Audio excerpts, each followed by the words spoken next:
ದೇವರು ಅನ್ನೋ ಶಕ್ತಿ, ಅದರ ಹಿಂದಿನ ನಂಬಿಕೆ ಎಂಥ ಚಮತ್ಕಾರವನ್ನು ಮಾಡುತ್ತೆ. ಒಂದೊಂದು ಜಾಗದಲ್ಲಿ ಒಂದೊಂದು ವಿಸ್ಮಯಗಳು ನಡೆಯುತ್ತೆ.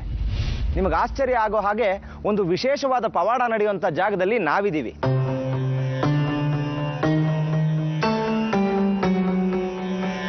ಹೌದು, ಇಲ್ಲಿ ನಡೆಯುತ್ತೆ ಅಂಥ ಒಂದು ವಿಸ್ಮಯ. ನಂಬೋದಕ್ಕೆ ಕಷ್ಟ, ಆದ್ರೂ ಇಲ್ಲಿ ನಡೀತಾ ಇರೋದು ನಿಜ.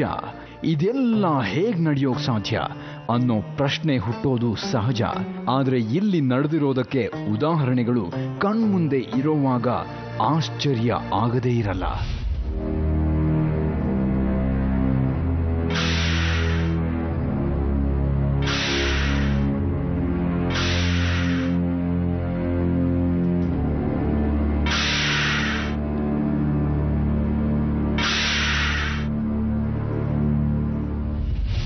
ನಾವು ಕೂಡ ಎಷ್ಟೋ ಜನ ನಾವು ಕಚ್ಚಿ ತಂದು ಇಲ್ಲಿ ಹಾಕ್ತೀವಿ, ನಾವು ಕೂಡ ಆಸ್ಪತ್ರೆ ತಗೊಂಡೋಗಿ ನೀನು ಹೊತ್ತೋಗಿ ಬಂದಿದ್ದು ಅಂತ ನಮಗೂ ಕೂಡ ಎಷ್ಟೋ ಕಡೆ ಭಯ ಆಗಿತ್ತು. ಅದು ನಾವು ಕೂಡ ಕುತೂಹಲದಿಂದ ನಾವು ಸ್ವತಃ ಪರೀಕ್ಷೆ ಮಾಡಲೇಬೇಕು ಅಂತೇಳಿ ನೋಡಿದಾಗ ಅವ್ರು ಬಂದು ಹಾವು ಕಚ್ಚಿ ತಂದು ಹಾಕ್ಬಿಡ್ತಿದ್ರು ಇಲ್ಲಿ.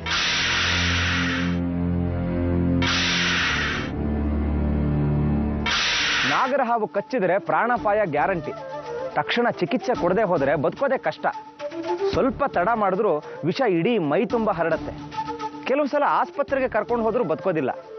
ಅಂಥವ್ರನ್ನ ಇಲ್ಲಿಗೆ ಕರ್ಕೊಂಡು ಬಂದರೆ ಆಶ್ಚರ್ಯ ಅನ್ನೋ ರೀತಿಯಲ್ಲಿ ಅವರು ಬದುಕುಳಿತಾರೆ. ನಿಜಕ್ಕೂ ಇದೊಂದು ಅದ್ಭುತ ಅಲ್ವಾ?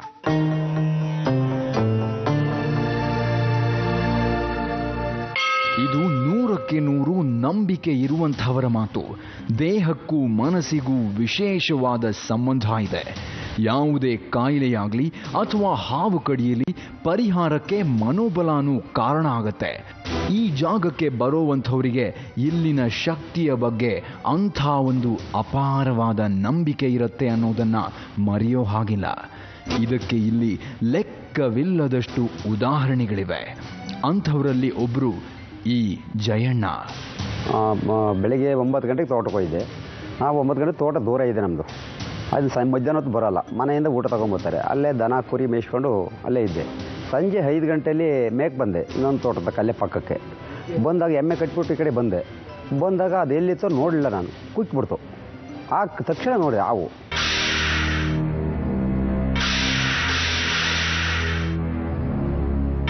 ಅವರು ಬಂದರು ಹಾವು ಕಡಿತು ಅಂತ. ನಾನು ಭಯ ಪಟ್ಟು ಇದೇನು ಹಿಂಗೆ ಹೇಳ್ತಾರಲ್ಲ ನಮ್ಮ ಮನೆಯವರು ಅಂತ ಅಂದ್ಕೊಂಡು ನಮ್ಮ ಮನೆ ಹತ್ರ ಅಲ್ಲಿ ಯಾರೋ ಊರ ಹತ್ರ ಒಂದು 3 ಜನ ಇದ್ದರು. ಅವ್ರನ್ನ ಕರೆದ್ವಿ. ಅವರೆಲ್ಲ ತುಂಬ್ಕೊಂಬಿಟ್ರು. ಹಾಸ್ಪಿಟ್ಲಿಗೆ ಕರ್ಕೊಂಡು ಹೋಗೋಣ ಹಾಗೆ ಹೀಗೆ ಅಂತ ಹೇಳಿದರು. ಅವ್ರಿಗೆ ತುಂಬಾ ಭಯ ಬಂದ್ಬಿಡ್ತು. ನಮ್ಗಳಿಗೂ ಭಯನೇ.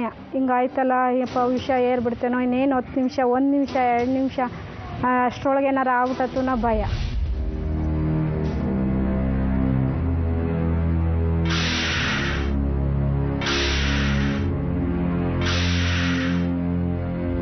ಎಷ್ಟೋ ಹಳ್ಳಿಗಳಲ್ಲಿ ಹತ್ರದಲ್ಲಿ ಆಸ್ಪತ್ರೆಗಳು ಇರೋದಿಲ್ಲ, ದೂರ ಹೋಗುವಷ್ಟು ಟೈಮೂ ಇರೋದಿಲ್ಲ.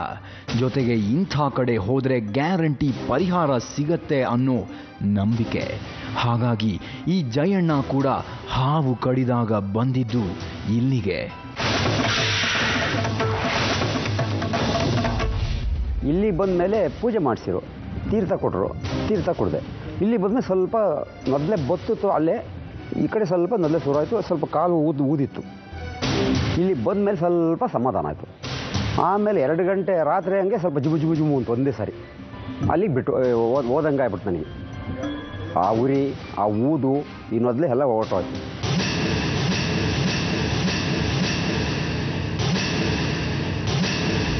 ಆದರೂ ತುಂಬ ಭಯ ಅಲ್ವಾ, ವಿಷ ಮೇಲೆ ಬಂದ್ಬಿಟ್ಟಾಯ್ತು, ನೊರೆ ಬಂದ್ಬಿಟ್ಟಾಯ್ತು, ಏನಾರು ಆಗ್ಬಿಟ್ರೆ ಅಂತ ನಾನು ಭಯಪಟ್ಟೆ. ಇಲ್ಲೊಂದು ಬಾವಿ ಇದೆ. ಈ ಬಾವಿಯ ನೀರಿಗೆ ವಿಶೇಷವಾದ ಶಕ್ತಿ ಇದೆ ಅನ್ನೋ ನಂಬಿಕೆಯೇ ಈ ಆಶ್ಚರ್ಯಕ್ಕೆ ಕಾರಣ. ಹಾವು, ಚೇಳು ಮುಂತಾದ ಯಾವುದೇ ವಿಷ ಜಂತು ಕಡಿದ್ರೂ ಇಲ್ಲಿಗೆ ಬಂದಾಗ ಅವರಿಗೆ ಕುಡಿಸೋದು ಇದೇ ಬಾವಿ ನೀರನ್ನ. ಇಲ್ಲಿ ತೀರ್ಥಕ್ಕೆ ಭಾಳ ಮಹತ್ವ. ಏನೇ ಕಷ್ಟ ಆಗಿದ್ರು ಬಂದು ಬಸವೇಶ್ವರನ ತೀರ್ಥ ತಗೊಂಡು ಎಲ್ಲ ಕಷ್ಟ ನಿರ್ಮೂಲನೆ ಆಗ್ತದೆ. ವಿಷ ಜಂತುಗಳು ಹಾವು ಕಡ್ದಿರೋ ಕೂಡ ಬಂದು ಇಲ್ಲಿ ತೀರ್ಥ ಪ್ರಸಾದ ತಗೊಂಡು ಅವರು ಪ್ರಾಣವಂತ ಉಳಿದಿರೋದು ತುಂಬ ಸಲ ನಾವೇ ಕೂಡ ಇಲ್ಲ ಕಣ್ಣಾರ ನೋಡಿದ್ದೀವಿ. ಅವತ್ತು ರಾತ್ರಿ ಎಲ್ಲ ನಿದ್ದೆ ಮಾಡೋಂಗಿಲ್ಲ ಅಂತೇಳಿ ಒಂದು ಆದೇಶ ಇದೆ ಅಲ್ಲಿ. ಒಂದು ದೇವಸ್ಥಾನ ಇದೆ ಉತ್ಸವ ಮೂರ್ತಿ, ಅಲ್ಲಿ ತೊಗೊಂಡೋಗಿ ಎಲ್ಲ ಪ್ರಾರ್ಥನೆ ಮಾಡ್ಕೋತಾರೆ. ಅವ್ರು ಬೆಳಗಾನ ಇದ್ದು ಅವ್ರು ಬೆಳಗ್ಗೆ ಎದ್ದು ನಾವು ನಡ್ಕೊಂಡು ಹೋಗೋದು ನೋಡಿ ನಮಗೂ ಕೂಡ ಆಶ್ಚರ್ಯ ಆಯಿತು. ನಾವು ಕೂಡ ನಂಬಕ್ಕಾಗದೇ ಇರುವಂತನ ನಮ್ಮ ಕಣ್ಮುಂದೆ ನೋಡಿ ನಾವು ಇವತ್ತು ಆಶ್ಚರ್ಯಪಟ್ಟಿದ್ದೀವಿ. ಇದು ಆಶ್ಚರ್ಯ ಅಲ್ಲದೆ ಮತ್ತೇನೂ ಅಲ್ಲ. ಹಾವು ಕಚ್ಚಿಸಿಕೊಂಡ ವ್ಯಕ್ತಿ ಒಂದು ಬಾವಿ ನೀರಿನ ತೀರ್ಥದಿಂದ ಬದುಕಿ ಉಳಿತಾನೆ ಅಂದ್ರೆ ಖಂಡಿತ ನಂಬೋದು ಕಷ್ಟ. ಆದ್ರೆ ಜಯಣ್ಣ ಈ ತೀರ್ಥವನ್ನೇ ನಂಬಿ ಇಲ್ಲಿಗೆ ಬಂದು ಬದುಕಿ ಉಳಿದಿದ್ದಾರೆ. ನಮಗೆ ಸುಮಾರು 12 ವರ್ಷದಿಂದಲೂ ಇಲ್ಲಿಗೆ ಪೂಜೆಗೆ ಬರೀವೋ, ಇಲ್ಲೆಲ್ಲ ನೋಡಿವೋ, ಜನಗಳು ಕರ್ಕೊಂಬರೋರು, ಹಾವು ಕಡದು ಬದುಕಿರೋರು ಭಾಳ ಜನ ಇಲ್ಲಿಗೆ ಬಂದಿರೋರು. ಆಸ್ಪತ್ರೆಗೆ ಹೋಗಿ ಎಷ್ಟೋ ಜನ ಸತ್ತೋಗ್ಯವ್ರೆ. ಇಲ್ಲೇ ಯಾರೂ ಇನ್ನೂ ಏನೂ ಆಗಿಲ್ಲ. ಹಾಗಂತ ಇದು ಕೇವಲ ಜಯಣ್ಣ ಅವರೊಬ್ಬರ ಅಭಿಪ್ರಾಯ ಅಲ್ಲ. ಈ ಜಾಗದಲ್ಲಿ ಒಂದು ವಿಶೇಷವಾದ ಶಕ್ತಿ ಇದೆ, ಅದಕ್ಕೊಂದು ಹಿನ್ನೆಲೆ ಇದೆ ಅನ್ನೋದನ್ನ ಸಾಕಷ್ಟು ಜನ ಒಪ್ಕೋತಾರೆ. ಕೆಲವರು ಹಾವು ಕಚ್ಚಿದಾಗ ಆಸ್ಪತ್ರೆಗೆ ಕರ್ಕೊಂಡು ಹೋದ್ರೂ ಕೂಡ ಇಲ್ಲಿರೋ ಶಕ್ತಿಗೆ ಹರಕೆ ಕಟ್ಕೋತಾರೆ. ಇದಕ್ಕೆ ಇಲ್ಲಿದೆ ಇನ್ನೊಂದು ಸಾಕ್ಷಿ. ನಾನು ಒಂದಿನ ಭಾನುವಾರ ಆಗಿತ್ತು, ಅವಾಗ ನಾನು ಅಲ್ಲೇ ಊರೊಳಗೆ ಹೋಗಿದ್ದೆ. ಅವಾಗ ಅಲ್ಲೊಂದು ಹತ್ರ ನನಗೆ ಗೊತ್ತಿಲ್ಲ, ನಾನು ನೋಡಲಿಲ್ಲ, ಹಾವು ನನ್ನ ಕಾಲು ಕಚ್ಕೊಂತು. ನನ್ನ ಕಾಲಿಗೆ ಹಾವು ಕಚ್ಕೊಂತು. ಅವಾಗ ನನಗೆ ತುಂಬ ಭಯ ಇತ್ತು. ಕಾಲು ಕಚ್ಚಿತ್ತ ತುಂಬ ನೋಯ್ತಾ ಇತ್ತು. ಕಾಲು ನಡೆಯೋಕ್ಕಾಗ್ತಾ ಇರಲಿಲ್ಲ, ಆ ಥರ ಊದ್ಕೊಂತು. ಮತ್ತು ಸುಸ್ತಾಗ್ತಿತ್ತು ಸಖತ್ತು, ತಲೆ ಸುತ್ತದಾಗ ಆಗ್ತಿತ್ತು. ನಾವು ಅವಾಗ ಆಸ್ಪತ್ರೆಗೆ ಹೋಗೋಣ ಅಂದ್ಕೊಂಡು, ಅವಾಗ ಇಲ್ಲಿ ದೇವಸ್ಥಾನಕ್ಕೆ ಬರೋಣ ಅಂದ್ಕೊಂಡು, ಅಷ್ಟೊತ್ತು ತುಂಬ ಸೀರಿಯಸ್ ಆದಾಗಾಯಿತು. ಅವಾಗ ನಾವು ಆಸ್ಪತ್ರೆಗೆ ಹೋದೋ. ಆದರೂ ಕೂಡ ನಾವು ಇಲ್ಲಿ ದೇವ್ರ ಮೇಲೆ ಹರಕೆ ಕಟ್ಕೊಂಡು ನಾವು ಹುಷಾರಾಯಿತು. ಹರಕೆ ಕಟ್ಕೊಂಡ್ಮೇಲೆ ಬಂದು ದೇವ್ರಿಗೆ ನಾವು ಹೇಳ್ದಂಗೆ ಪೂಜೆ ಮಾಡಿಸಿ ಇಲ್ಲಿ ದೇವ್ರ ಮೇಲೆ ನಂಬಿಕೆ ಇದ್ರಿಂದ ನಮ್ಗೆ ಒಳ್ಳೇದಾಯಿತು. ನಾವು ಆದ್ದರಿಂದ ಪ್ರತಿ ಸಲ ಇಲ್ಲಿಗೆ ಬರ್ತಾ ಹೋಗ್ತಾ ಇದ್ದೀವಿ.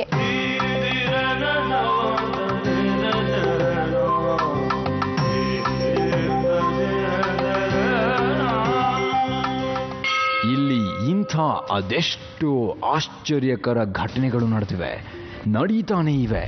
ವಿಚಿತ್ರ ಅಂದ್ರೆ ಒಂದ್ಸಲ ಇಲ್ಲಿಗೆ ಹಾವಿನಿಂದ ಕಡಿಸಿಕೊಂಡ ಒಬ್ಬ ವ್ಯಕ್ತಿ ಬಂದಿದ್ದ. ಆತ ತನಗೆ ಕಚ್ಚಿದ ಹಾವನ್ನು ಕೂಡ 2 ಕೈಯಲ್ಲಿ ಹಿಡ್ಕೊಂಡು ಬಂದಿರ್ತಾನೆ. ಹುಲ್ಲು ಬಡಿಯೋ ಕಾಲವಂತೆ ಹೊರೆ ಹೊತ್ಕೊಂಡು ಊರೊಳಗೆ ಮನೆಗೆ ಹೋಗ್ತಾ ಇದ್ದಂತೆ. ಈ ಮೇಲಿಂದ ಊರ ಮುಂದೆ 2 ಬೇವಿ ಮರ ಇದ್ದಾವೆ. ಆ ಮರದಡಿ ಹೋಗ್ಬೇಕಾದ್ರೆ ಮೇಲಿಂದ ತೆಳಗೆ ಬಿದ್ದಿದೆ. ಇವನೇನು ಕಡ್ಡಿ ಅಂತ ಹೇಳಿ ಹಿಂಗೆ ಅಂದಿದ್ದಾನೆ. ಕೈಗೆ ಹಾವು ಸಿಕ್ಕಿದೆ. ಇದನ್ನು ಈಗ ಬಾಲನ್ನು ಹಿಂಗೆ ಹಿಡ್ಕೊಂಡಿದ್ದಾನೆ. ಕಾಲನ್ನು ಕಚ್ಚಿದೆ, ಕೈನೂ ಎಲ್ಲ ಕಚ್ಚಿತ್ತು. ನಮ್ಮ ಊರ ಮುಂದಕ್ಕೆ ನಮ್ಮ ದೇವಸ್ಥಾನದ ಹತ್ರಕ್ಕೆ ಅವನ್ನ ಇದೇ ಟೈಪು ಗಾಡಿ ಮೇಲೆ ಕರ್ಕೊಂಬಂದಿದ್ರು. ನಂತರ ಅವನ ಕೈಯಲ್ಲಿರೋ ಹಾವನ್ನ ಬಿಡಿಸಿ ತೀರ್ಥ ಕುಡಿಸಿ ರಾತ್ರಿಯೆಲ್ಲ ಅವನನ್ನ ನಿದ್ದೆ ಮಾಡದ ಹಾಗೆ ಕೂರಿಸಿರ್ತಾರೆ. ಬೆಳಗ್ಗೆ ಎದ್ದು ಹೋಗುವಾಗ ಪ್ರಾಣಾಪಾಯದಿಂದ ಪಾರಾಗಿದ್ದ. ಇದೇ ರೀತಿ ಇಲ್ಲಿನ ಭಕ್ತರಾದ ತೇಜು ಅನ್ನೋರಿಗೆ ಒಂದ್ಸಲ ಚೇಳು ಕಚ್ಚಿತ್ತು. ಆಗ್ಲೂ ಅವರಿಗೆ ನೆನಪಾಗಿದ್ದು, ನಂಬಿದ್ದು ಇದೇ ಶಕ್ತಿ. ಅದಕ್ಕೆ ಕಟ್ಕೊಂಡಾದ್ಮೇಲೆ ನನಗೆ ನೋವು ಮತ್ತು ಅದೇ ಉರಿ ಎಲ್ಲ ಕಡಿಮೆ ಆಯಿತು. ಕಡಿಮೆ ಆದಮೇಲೆ ಇನ್ನು 15 ದಿವಸಕ್ಕೆ ಬಂದು ಜಾತ್ರೆ ಇತ್ತು. ಜಾತ್ರೆಗೆ ಬಂದು ನಾವು ಮಂಡ್ಯ ಕೊಡ್ತೀವಿ ಅಂತ ಅಕ್ಕೆ ಮಾಡ್ಕೊಂಡೆ ನಮ್ಮಮ್ಮ.